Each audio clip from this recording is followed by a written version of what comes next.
జిమ్‌లో మార్నింగ్ నుంచి ఇంకా 2 అవర్స్, 3 అవర్స్ కాకుండా మోర్ దెన్ దేర్ ఎఫర్ట్స్ అంటే వాళ్ళ బాడీ ఇంకా అలసిపోయి ఆయనకింక బాడీ పెయిన్స్ వచ్చేంత వరకు చేస్తూ ఉంటారు కొందరు. ఎందుకంటే తొందరగా తగ్గుతానేమో అని చెప్పి. మీరు ఎగ్జాక్ట్‌గా ఎంత టైం అసలు జిమ్‌లో కేటాయించాలో ఒక్కసారి మా వ్యూవర్స్ కోసం చెప్పండి సార్?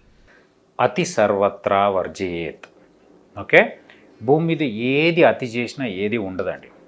అండ్ ఏది షార్ట్కట్లో ఒక్క రోజులో 2 రోజుల్లో జరగదు. దేనికైనా పర్సీవరెన్స్ అనేది, కన్సిస్టెన్సీ అనేది చాలా ఇంపార్టెంట్.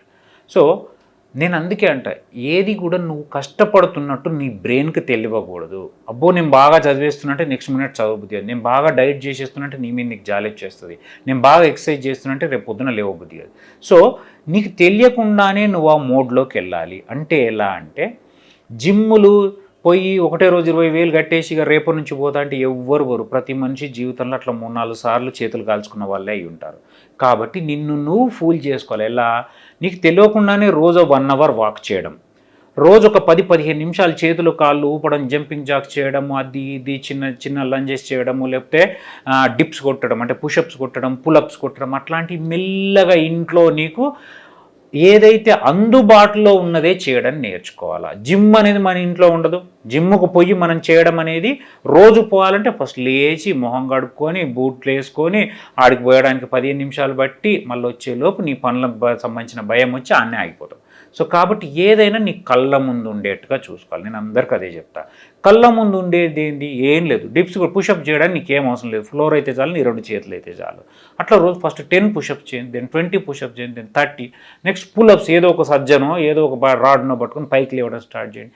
జంపింగ్ జాక్స్ ఒక 20, 30, 40 చేయండి. ఉన్న కాడ జస్ట్ జంప్స్ చేస్తూ ఉండండి. రోజు అలా నడిచొచ్చి ఒక 5 కిలోమీటర్స్ వాక్ చేయండి.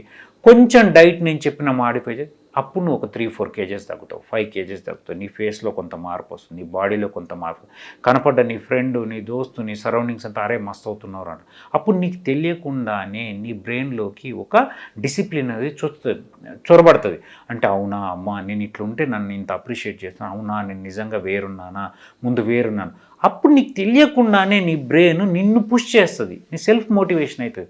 అంతే తప్ప 20,000 కట్టి నేను జిమ్ముకు పోతాను, జిమ్ముకు పోయిన తర్వాత 2 రోజులు చేస్తాను, 3వ రోజు పండుకుంటాను, 3వ రోజు నొప్పులు వచ్చి కొంతమంది నా ఫ్రెండ్స్ ఉంటారు పెయిన్ కిల్లర్స్ వేసుకొని కూడా పడుకున్న వాళ్ళు ఉన్నారు.